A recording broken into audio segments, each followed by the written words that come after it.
রহমানির রাহিম। বাংলাদেশ জাতীয়তাবাদী দল কর্তৃক আয়োজিত আজকের বিজয় রিলির সমাপ্তি ঘোষণা করবো আমি। এর আগে আমি একটু সংক্ষিপ্ত কথা বলবো যে আপনারা জানেন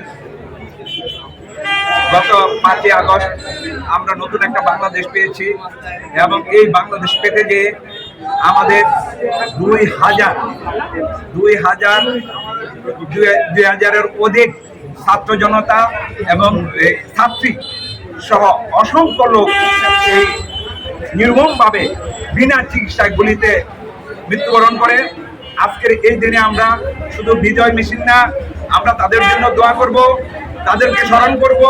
তাদের আত্মত্যাগের বিনিময়ে আমরা আজকে নতুন বাংলাদেশ পেয়েছি। ওদের পরিবারের জন্য আপনি দোয়া করবেন, আপনারা ওদের পুরো সবার জন্য আপনারা দোয়া করবেন। আমরা যেন একটা দুর্নীতিমুক্ত বাংলাদেশ দিতে পারি। আগামী নির্বাচনের মাধ্যমে আমাদের বর্তমান ভারপ্রাপ্ত চেয়ারম্যান তারেক জিয়া এবং 3বারের প্রধানমন্ত্রী খালেদা জিয়া আপনারা দেখছেন বারবার একটি কথা আমাদেরকে বলে যে আপনারা ধৈর্য ধরুন, দলকে এগিয়ে নিন, আমরা একটা দুর্নীতিমুক্ত সমাজমুক্ত বাংলাদেশ উপহার দিব। আমাদের সেই লক্ষ্যে আমাদের দল কাজ করতেছে। আপনারা একটু ধৈর্য ধরে নির্বাচন পর্যন্ত আপনারা অপেক্ষা করুন এবং নির্বাচন দিতে হবে বাংলার মাটিতে। নির্বাচন ছাড়া কোনো যতদিন পর্যন্ত নির্বাচিত সরকার না আসবে, যে আইন শৃঙ্খলার যে ভেঙে পড়েছে, সমাজ যেভাবে ভেঙে পড়েছে, দেশের ব্যবসা বাণিজ্য যেভাবে ভেঙে পড়েছে, একটাই মাত্র পথ, সেটা হল নির্বাচিত সরকার। তো আপনারা নির্বাচিত সরকার পর্যন্ত আপনারা ধৈর্য ধরে মানুষের কাছে আপনারা ধানের শীষের কথা বলবেন, তারেক জিয়ার কথা বলবেন, খালেদা জিয়ার কথা বলবেন, 31 দফার কথা বলবেন, উন্নয়নের কথা বলবেন। আমি আপনাদেরকে বিনীত অনুরোধ করছি, আপনারা উচ্ছৃঙ্খল করবেন না। দল ভালো লোকদের এই নমিনেশন দেবে যাতে দল সুন্দরভাবে পরিচালনা করা।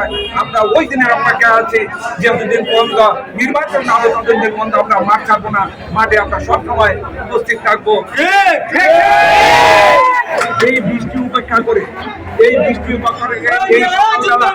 আপনারা এত লোক আজকে উপস্থিতি, এত গণমানুষের উপস্থিতি, আজকে আমি আপনাদেরকে আমার অন্তর থেকে আমি আন্তরিক অভিনন্দন জানাচ্ছি এবং আপনারা আমার পাশে আছেন, আমাকে সমর্থন দিচ্ছেন, আমাকে শক্তি যোগাচ্ছেন। এটা নির্বাচন পর্যন্ত আপনারা আমাকে এইভাবে সাপোর্ট দিয়ে যাবেন। আমি সহযোগিতা পেলে আমি আগে যাব ইনশাল্লাহ। আমাদের অগ্রযাত্রা কেউ থামাতে পারবে না। আমি এই পরে বক্তব্য শেষ করছি। আসসালামু আলাইকুম। বাংলাদেশ জিন্দাবাদ, বাংলাদেশ জাতীয়তাবাদী দল জিন্দাবাদ এবং বাংলাদেশ জাতীয়তার অঙ্গ সংগঠনের নেতৃবৃন্দকে আমি আবারও আমার শুভেচ্ছা জানিয়ে আমার বক্তব্য শেষ করছি। আসসালামু আলাইকুম।